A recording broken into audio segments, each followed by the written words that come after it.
What is up, guys? This is Swift and welcome to the channel. This is an impromptu video. I really didn't plan this, but after my girl and I just watched the state of play, I gotta talk about it. Look, the cat is out of the bag, folks. This, to me, was one of the best state of plays I've ever seen. I was captivated from beginning to end. 28 minutes went away like that. I was about to get my peanuts and it was over. I literally didn't even get my peanuts, folks. So this is how it started. Let's talk about the state of play real quick. In the beginning, I wasn't writing anything down because I really wasn't planning on even doing a video, like I said. But after the first couple of hitters, the first couple of bangers, I had to start writing notes. So let's talk about the state of play real quick. All right. It starts off with Resident Evil 4 Remake. Now let me talk about this. Resident Evil 4 is one of the... Oh, look. 4K 60S plus Elgato. I wonder what I'm going to use that for in the next couple of pickup videos. We'll talk about that later, but like I said, this is an impromptu video, so there might be some spoilers in here that you might see. I played Resident Evil 4. Where is my quest? It's here somewhere. I have a quest too. I bought it exclusively for Resident Evil 4. That's the only reason I bought it. I beat it. It's back there. I bought it for Resident Evil 4 VR and beat it 3 times. It's incredible, man.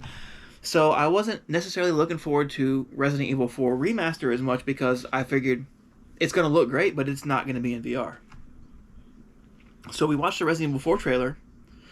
I see the graphics that they put into this, the remade graphics that they put into this, and I was blown away. And then these mother bleep bleep bleeps go and say they're going to do it for VR, for the VR too. So now we're getting the best looking Resident Evil 4 and it's going to be in VR. I was crying. I actually wasn't crying yet, but it happened, and it was the most unexpected tear I ever dropped in gaming, guys. But we'll get to that. But so they announced that, and I'm like blown away. Resident Evil 4 remastered in VR, right? Okay, so I'm like, okay, all right, the best has already started. It's not getting any better. Resident Evil 8 Village. Oh, that's going to VR too. I beat that twice on PC, and now I'm going to beat it again, maybe 2 more times in VR. I'm like, yes. And then, like I said, in the beginning, I may have missed a few games. They announced Horizon VR. My girlfriend just beat Horizon Forbidden West today, and she's not a big VR person, but she was blown away. Of course, I was too. And they also announced New Game Plus. Like I said, she just beat Horizon Forbidden West today, and they've announced New Game Plus and new different costume stuff like that. So it's pretty awesome that she just beat the game today, and now they've offered new content for Forbidden West. So that, I'm just like, when is this going to slow down? I need a break. I got to go to the kitchen and get another beer. I need a break, Sony, but they didn't do it.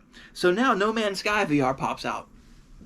Now, when it comes to No Man's Sky, there's several camps. You know, if you played it like I did at launch, I beat it at launch, and I thought it was actually not bad. It was decent, but it was missing so much that it really wasn't a masterpiece. But what they've done to this game since then, they've changed the game with this game since then. And I played it in VR for a little bit on PC for a few minutes, and I was pretty impressed. But the No Man's Sky VR PS5 might be the time that I jump back into this game again after all these ridiculous levels and amounts of updates, bringing the game from a 40 to a 90. I played it when it was a 40, so I'm happy to see what it looks like now that it's an A.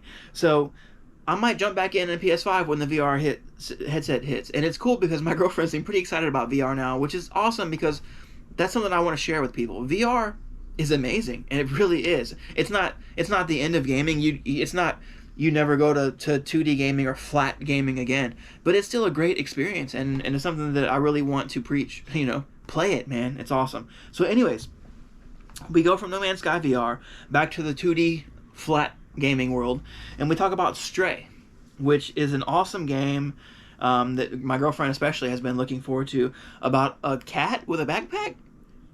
And so I wasn't sure how far they were going to go with it, but this trailer actually shows that you're going to get a platformer, a pretty competent platformer out of this game. So I'm pretty excited about that and looking forward to see what they're going to do with that. And then after that, they start another trailer for a game that looked to me like Dead Space remake. At first, that's what I thought it was. And then it ended up being a game called Callisto Protocol, which is a game that actually, it may be another remake. I didn't get the details and I didn't research it, but my girlfriend said that she's heard of it or that she knows about it. So either it's a remake or it's just something that she's heard of. So it was pretty neat, and I'm definitely paying attention to that. And I'm thinking, is that going to take steam away from the Dead Space remake? Because that game looked pretty sick, man. I'm like, wow, this is Dead Space Extreme. Like, is it going to overshadow the Dead Space remake? Because the Dead Space remake, to me, from what I've seen, it looks really good, but it doesn't look that much better than the original game. The original game came out for the Xbox 360. It looked really good already. I mean, what I've seen now doesn't look a ton better, you know? Oh, it's the same graphics in 4K. Woohoo! I'm not discrediting it, but what I've seen, and maybe it's just my gamer memory, my nostalgic memory of it, but it doesn't look a lot better to me than the original Dead Space. I also played it on PC as well, so, and the consoles, but the PC version I did play as well. So maybe that's what it is. I don't know. But anyways, that looked very, very exciting, Callisto Protocol. After that, we have a game called Rollerdrome.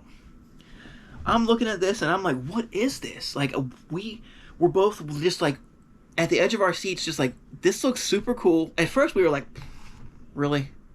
This is like, what is this? Because at first you see a guy on a roller skate and he's jumping ramps. So you're like, oh, what is this? Some kind of like MMO roller skating game? But then you see a guy shoot somebody and blow him into chunks as he launches over a ramp. And I'm like, okay, now I'm paying more attention now. Like, once again, this state of play has not slowed down. So we're watching, I'm thinking, is this Tony Hawk with guns?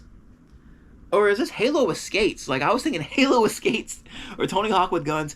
Either way, it's cel-shaded, so it also reminds me a little bit of, like, Jet Grind Radio and other cel-shaded type of games, but it's cel-shaded to the extreme. Like, it's the best cel-shaded I've ever seen. It looks really neat. Looking forward to seeing what it's all about, whether it's an MMO, like a multiplayer game, a single-player game.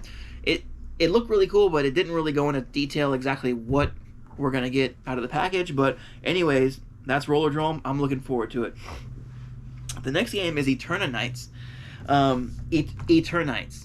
And it had, like, my girlfriend was very curious about it. It looked curious to me too. It looked pretty cool. It had a Persona vibes going on, like, but I really don't remember a whole lot about it. I thought it was pretty neat, but it wasn't necessarily my style, but something that looked good enough for me to even play. But I don't have a whole lot else to say about that one. But Eternights seemed pretty cool. And then the next one, this is the most surprising reveal of the show for me. And if you know the backstory of my backstory, Mortal Kombat. Mortal Kombat 1 through 11. I'm a Mortal Kombat guy. Now, I did have Street Fighter love. Back in the day, my buddy, who lived on the same street as me, had Street Fighter 2. And we would go and we would play it. We would play it for days at a time. His parents would get so mad, they would kick us out from his house because we played it so much. So I love Street Fighter. But I'm a Mortal Kombat guy.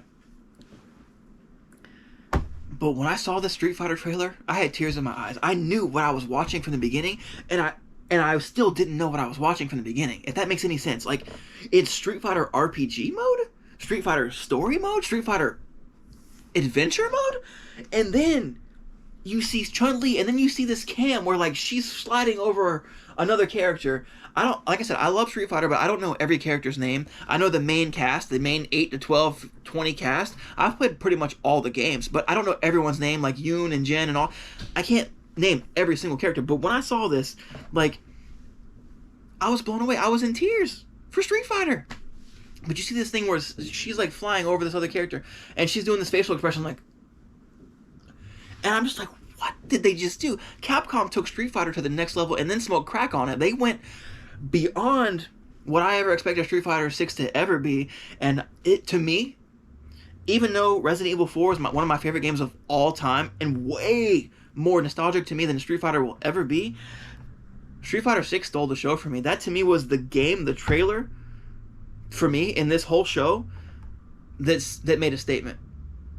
And congrats, Capcom. Like, you just made me think twice about my whole life, man. Did I make a decision when I was younger that was wrong? Did I stick with the wrong team? I don't know, Capcom. We'll find out. And then after that, we had Tunic, which was a PS5, PS4 release. If Tunic's already out for a lot of consoles, or maybe the PC, I'm actually going to play it on good old Series X here.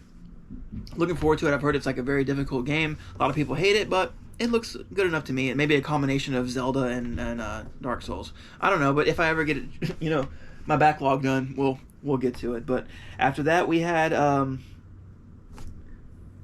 Telltale-like game called Season, and it to me it was really interesting, but I don't really know if it's a very linear or non-linear game. There was this bike riding where she's like the character's like exploring this area, but I don't know if it's open world or if it's just like a transition from one spot to the next, or really what the game was. But it gave me some Telltale like vibes, and it looked pretty interesting. So we'll see where it goes. It might be like more of a story-based game, so more of like a not like a clicking adventure, but it looks like it might be more story than gameplay. But either way, it looked pretty interesting from what I saw, and be interested to see what else they have in store. And the last trailer, guys, Final Fantasy 16.